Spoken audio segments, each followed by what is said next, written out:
I'm Bryce Futch, I'm Spencer Amaral. and this is The Way Forward.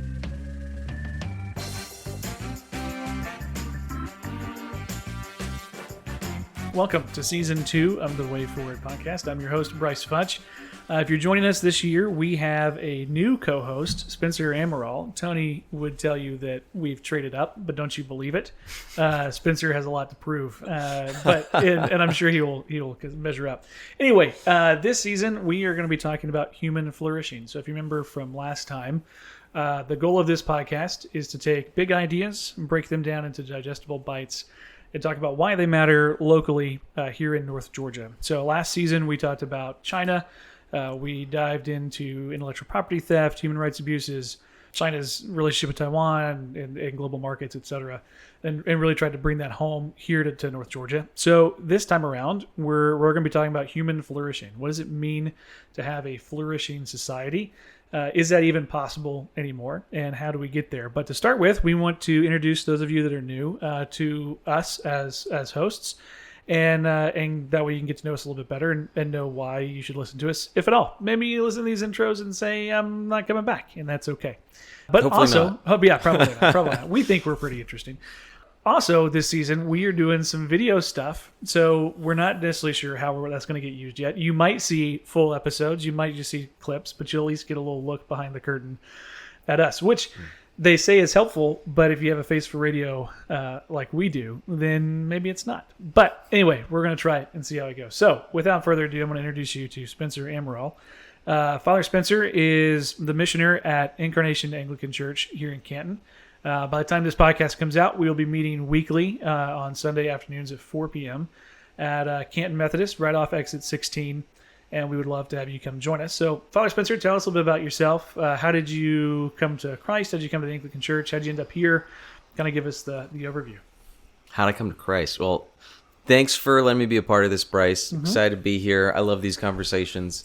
I came to Christ through deep conversations, a lot like this. I grew up outside the church, apart from the faith, and I think just a very skeptical person, someone who's very skeptical of faith and the role that belief played in life and in knowledge and what we know to be true.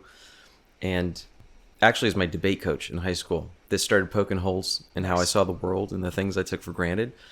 And it was through an analysis, a deep dive in the Declaration of Independence, of all things, which I loved. You know, I think that was my first love was political theory, and it was my portal to discussing higher things.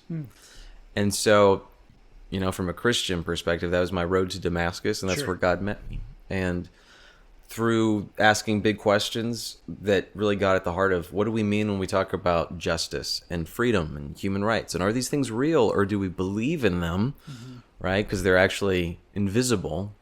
We don't really know what we're talking about when we say these things, but we talk about them because we know that at the heart of it, they are describing something that is critical to the human life and experience, critical for human flourishing, you might say. Indeed. So, and we will if you stick with us. So these conversations have been a huge part of my formation and coming to the faith and growing in that faith. And it's a pleasure to be a part of this with you. Yeah. And I'll take a quick second here to make a note for those of you that are listening that may not be Christians. This podcast is still for you, right? While we are both believers in Christ, we both take our faith very seriously.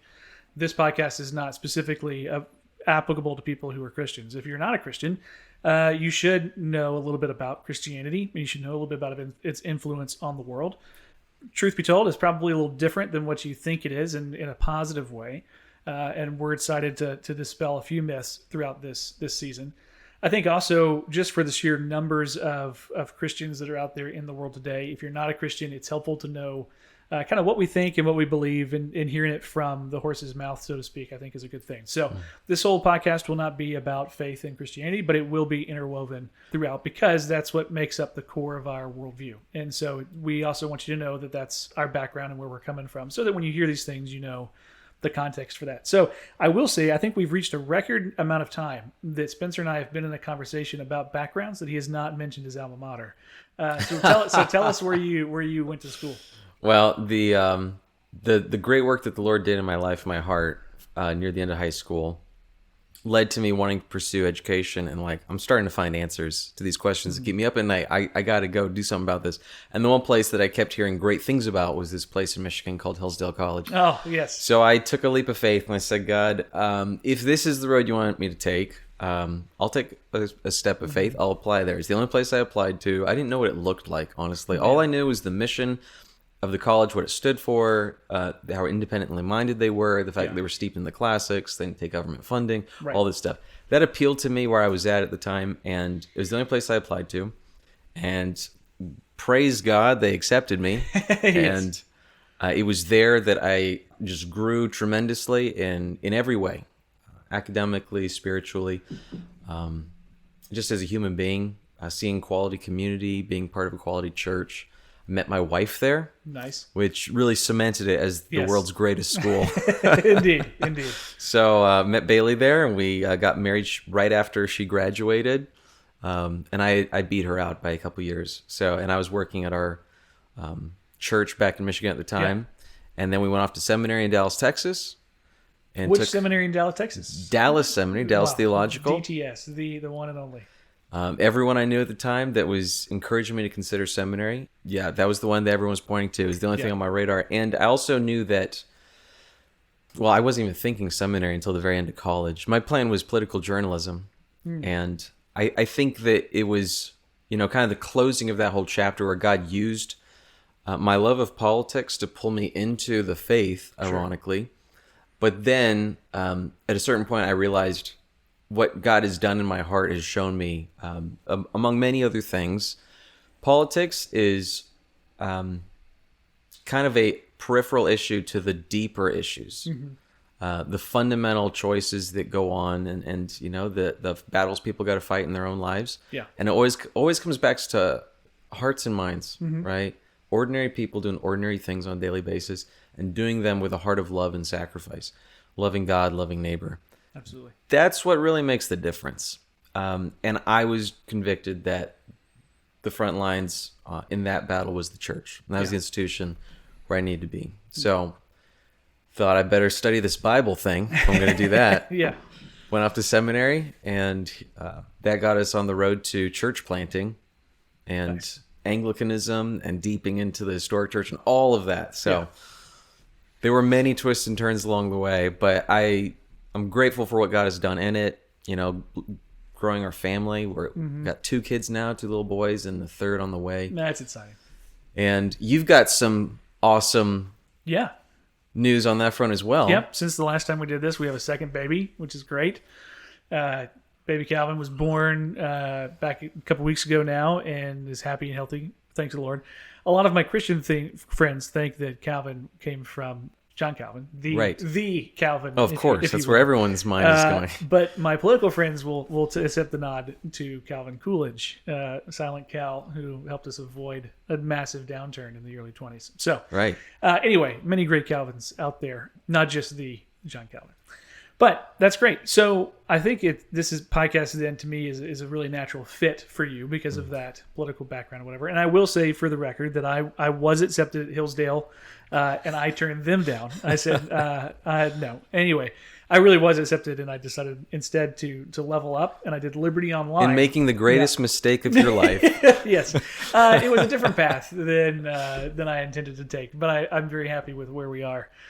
But anyway, Hillsdale is a phenomenal institution. I have a ton of friends that have been there. I think, and we will hit on some of Hillsdale's programs, not just because we're fans of the school, but because of the work that they're doing specifically in grade school and in high school education right now around the U.S. They're doing a phenomenal job of reintroducing that classical school model through charter academies, but still allowing it to be a free education to local individuals, which is crucial as we talk about that flourishing idea and the role that education plays in that.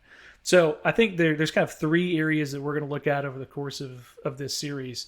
And we don't, at this point, we're not really sure how many episodes this is going to be. If you remember from last season, our seasons are based off the conversation. And so we'll go until we don't have any more content, and then we'll wrap it up and we'll go on hiatus again until something else tickles our fancy enough to come back to the drawing board. So we're kind of going to go off Kuyper's model of sphere sovereignty, and the 3 spheres that we're going to look at are the 3 institutions that were created by God And those would be the family, the church, and government, and how those three interact with each other. What a right order of institutions would look like. What is the natural authority of each one of those, and how do we redeem some of those things that we might have lost recently through those institutions? So, yeah, we're very important excited. Conversation to have. It is, and I think it's one that today is needed very much so. And I think it's starting to happen naturally other places, which is part of the impetus for this. That there's been some conversations about it already, just going on in broader culture. And so I think taking some time to speak to it a little more deeply is important. But again, if you remember from last season, our goal is to keep it simple. So we are going to talk about deep things. But we're going to keep it in a simple way. So there's no, if you don't have any background thinking about any of these things or any study on these things, don't let that deter you. Stick with us, and we'll walk you through it, and we'll get there. That's right. It'll be fun. Yeah. So all that being said, that will wrap up our introductory episode. And we look forward to seeing you next time, because we have video now. We'll see you next time.